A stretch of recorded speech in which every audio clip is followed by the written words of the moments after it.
Every few months, usually after a disappointing box office weekend or another underwhelming franchise release, someone confidently declares that cinema is finished. It has become one of those modern cultural statements people make because it sounds decisive and because it neatly summarises a more complicated truth.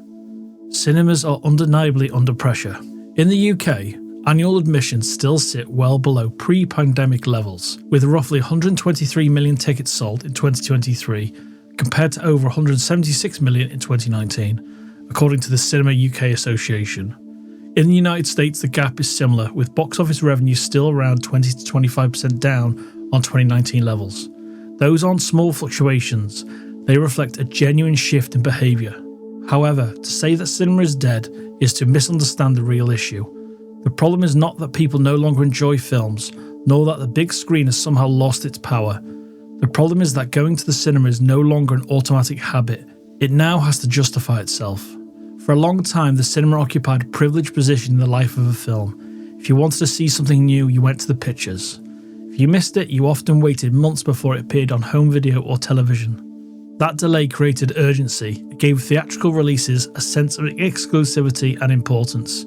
Even an average film benefited from the fact that the cinema was a prime place to encounter it.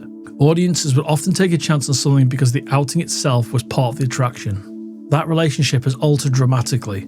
Today, many viewers know that if they wait a few weeks, sometimes little more than a month, the same film will appear on a streaming service or premium rental platform. Major studios have reduced theatrical windows to around 30 to 45 days as standard, a shift widely reported across the industry and supported by lobbying from organisations like the National Association of Theatre Owners. Once that expectation settles into the public behaviour, it changes the mathematics of a night out. That decision has also been influenced by cost.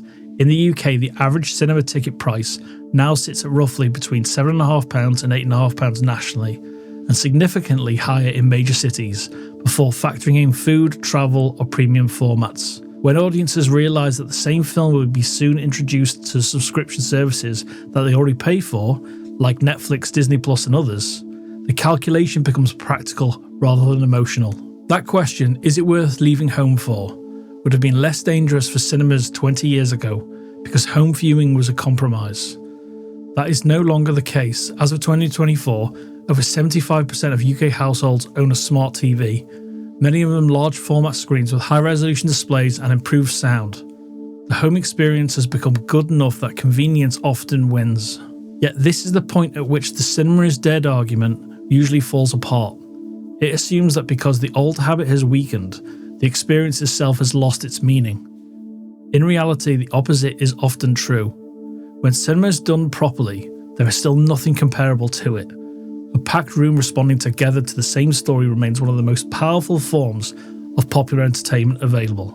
This is why certain films still break through and feel genuinely significant in theatres.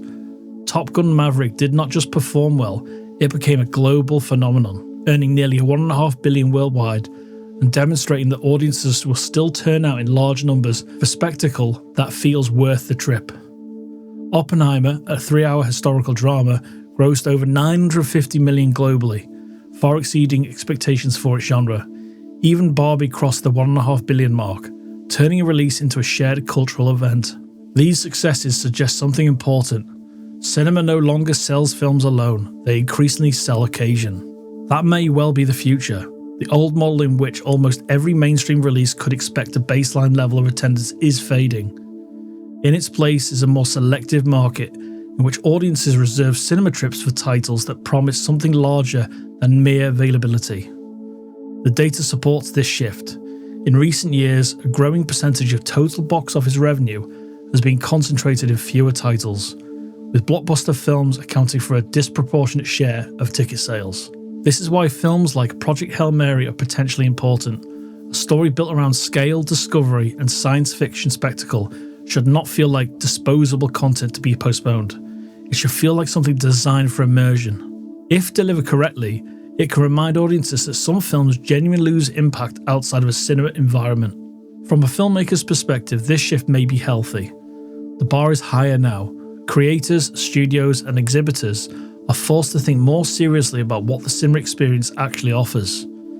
Not every film requires a giant screen, but when a film does merit it, and when that is clearly communicated, audiences still respond. So no, cinema is not dead. What has died is the assumption that audiences will turn up automatically. The casual habit has weakened, perhaps permanently, but the appetite for shared experiences remain. When the right film meets the right room on the right night, cinema still possesses something that streaming cannot replicate. That difference now is simple.